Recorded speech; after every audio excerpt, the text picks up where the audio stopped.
मेरे ख्याल में शब्बर ज़ैदी साहब जो है वो जब इस पॉडकास्ट के लिए आए थे तो वो ख़ास शायद किसी मूड में थे और उनका मूड सही नहीं था, तो जिसकी वजह से वो इस पॉडकास्ट के अंदर ऐसी अजीब अजीब बातें कर गए हैं कि जो उनकी शख्सियत के मुनासिब नहीं है। मैं आपको जो है वो चंद बातें जो है वो कोट करता हूँ। अच्छा, ये कोस्ट की इन्होंने बात की थी, ये जो पॉडकास्ट है इनका 4 मिनट और 27 सेकंड पे ये कह रहे हैं कि दोनों की कॉस्ट एक ही है।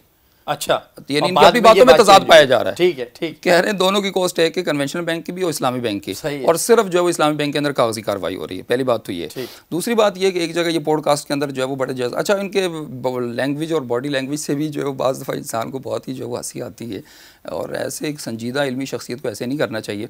एक जगह जो है वो कह रहे हैं कि शरीयत ना कुरंगी में बनेगी, ना फजल रहमान बनाएगा, ना मौलाना मौदूदी बनाएंगे, शरीयत तो मैं बनाऊँगा। अच्छा, उसके बाद इन सब को जो है वो मुखातब करके कह रहे हैं कि आपकी शरीयत में ना नमाज है, ना हज है, ना ये है, ना वो है, तो आप जो है वो कैसे शरिया कंप्लाइंट जो है वो बैंकिंग का निज़ाम ला सकते हैं। अच्छा, एक पॉइंट ये इनका। दूसरा पॉइंट बड़ा अजीब है, वो ये कहते हैं कि देखें कन्वेंशनल बैंक के अंदर एक इदारा जो है वो सूदी ट्रांजैक्शन करता है, लोन लेता है और देता है। फॉर एग्जांपल जो उन्होंने दी है हबीब बैंक की मिसाल दी है, तो हबीब बैंक जो है वो एक लीगल जो है वो एंटिटी है, वो कोई फ़र्द नहीं है। हलाल और हराम का उसूल फ़र्द के ऊपर लागू होता है, इनका कहना है। सही है। और हबीब बैंक तो एक जो वो एंटिटी है उसके ऊपर तो हलाल और हराम का उसूल लागू नहीं। ये इतनी मुज़ीका खेज़ बात है। पूरी दुनिया के अंदर कंपनियां जो चल रही हैं, जो मुख्तलिफ नजायज़ जो है वो कारोबार कर रही हैं, तो आप ये कहो कि वो सारे कारोबार हलाल हैं इसलिए कि वो तो कंपनी कर रही है ना, फ़र्द नहीं कर रहा है। यानी ऐसी अजीब बात है कि जिसका कोई लॉजिक नहीं है।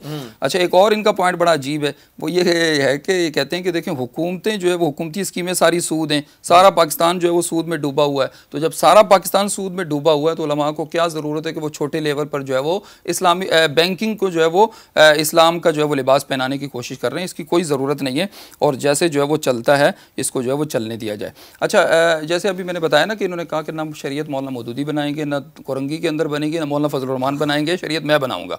अच्छा, शब्बर साहब की खुद शरीयत बनाने का और इस्लामी नॉलेज का ये हाल है कि उन्होंने एक आयत कोट की, पहले तो वो पढ़ नहीं सके, उसके बाद उन्होंने देखा और देखने के बाद भी वो सही नहीं पढ़ सके, और वो आयत है या अय्युहल्लज़ीना, सूरतुल बकरा की, सूरत आल इमरान की, या अय्युहल्लज़ीना आमनू ला ताकुलुर रिबा अज़आफ़म मुज़ाअफ़ा। उसको वो पढ़ रहे हैं इज़ाफ़तन मुज़ाफ़तन।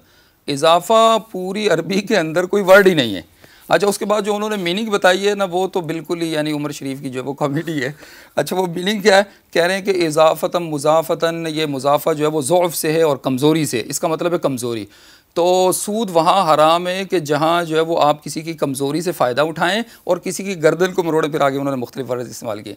ये इतनी मुसीका खेज़ जो है वो मीनिंग बता रहे हैं। हालांकि ला ताकुलु रिबा अज़आफ़न मुज़ाअफ़ा का मतलब ये कि अल्लाह कह रहे हैं कि ईमान वालो सूद मत खाओ। अज़आफ़न, अज़आफ़ का मतलब होता है डबल करना। ये ज़िफ़ का प्लूरल है ये, और ये ज़ौफ़ का प्लूरल नहीं है, ये ज़ौफ़ से ले रहे हैं, ज़ौफ़ जबकि रूट वर्ड है। तो ये ज़िफ़ का प्लूरल है, और ज़िफ़ का मतलब है किसी चीज़ को डबल करना। तो आमतौर पर उसको लोग डबल से ट्रिपल करते, रोल ओवर कर लेते थे अपने जो है वो जितने भी डेट्स होते थे उनके। और उसके बाद है मुज़ाअफ़ा। मुज़ाअफ़ा जो वो पैसिव वॉइस है, और मुज़ाअफ़ा का मतलब होता है मल्टीप्लाई करना, किसी चीज़ को मल्टीप्लाई करना। यानी ये दो लफ्ज़ हैं, अज़आफ़ मुज़ाअफ़ा। इसको पढ़ा भी इन्होंने गलत, सही प्रोनाउंस भी नहीं कर सके, और दूसरा नंबर इसकी जो मीनिंग है वो तो इंतहाई। यानी आपकी जो इस्लामी नॉलेज का जब ये हाल है, और आप जो है वो कह रहे हो कि मैं पाकिस्तान के अंदर जो है वो इस्लामी इनकलाब, आगे बड़े अजीब अजीब पॉइंट है, आपको बड़ी हंसी आएगी सुन के। एक जगह कहते हैं कि कन्वेंशनल बैंक इंटरेस्ट रिकवरी का शरीफाना तरीका है। अच्छा, शरीफाना तरीका। ये पूरी दुनिया अब तो यूरोप जो इस्लामी बैंक की तरफ आ रहा है, इस्लामी बैंकिंग की तरफ आ रहा है, बिल्कुल आ रहा है। और यूरोप बड़ी बड़ी यूनिवर्सिटीज़ के अंदर जो है इस्लामी बैंकिंग के ऊपर रिसर्च हो रही है, इसको पढ़ाया जा रहा है।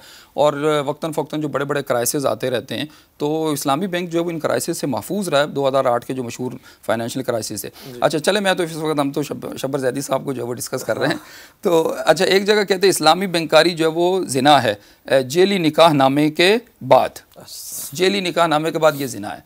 तो ये देख, तो उनकी जज्बाती बात है, इसका तो मेरे ख्याल में कोई जवाब दे नहीं। अच्छा, एक जगह और वो कहते हैं कि इस्लामी बैंक को कभी एक ढेले का भी नुकसान नहीं हुआ।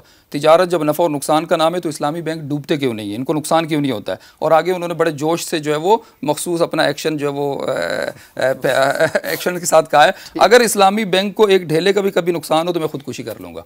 ये बहुत बड़ी बात है, ऐसी जैसे इमरान खान साहब ने किसी वक्त कहा था कि अगर IMF के अंदर मैं गया ना तो मैं खुदकुशी कर लूँगा। तो शब्बर ज़ैदी साहब को फ़ौरन खुदकुशी कर लेनी चाहिए, इसलिए कि किसी भी इस्लामी बैंक की जो है वो एनुअल रिपोर्ट को देखेंगे तो वहाँ बहुत सारे नुकसान मिलते हैं। अभी हमारे एक दोस्त हैं नेशनल बैंक के अंदर, उन्होंने कहा कि 2015 और 16 के अंदर जब हम कन्वर्ट हो रहे थे इस्लामी बैंकिंग की तरफ, तो पूरे 2 साल जो हम लॉस में रहे हैं। ग्रॉस लेवल पे तो प्रॉफिट रहा है, लेकिन नेट लेवल पे जब हमने जो वो सारे एक्सपेंसेस निकालने के बाद जब प्रॉफिट तकसीम किया तो 2 साल तक हम लॉस में रहे हैं। खुद मीज़ान बैंक की इतनी गाड़ियाँ जली हैं, हमारे कुछ दोस्तों ने बताया, जब बेनज़ीर मोहतरमा बेनज़ीर भुट्टो का हादसा पेश आया था, तो कितनी गाड़ियाँ जो है वो जो रोड पे इस्लामी बैंक मीज़ान बैंक ने दी हुई थी वो सब जल गई थी।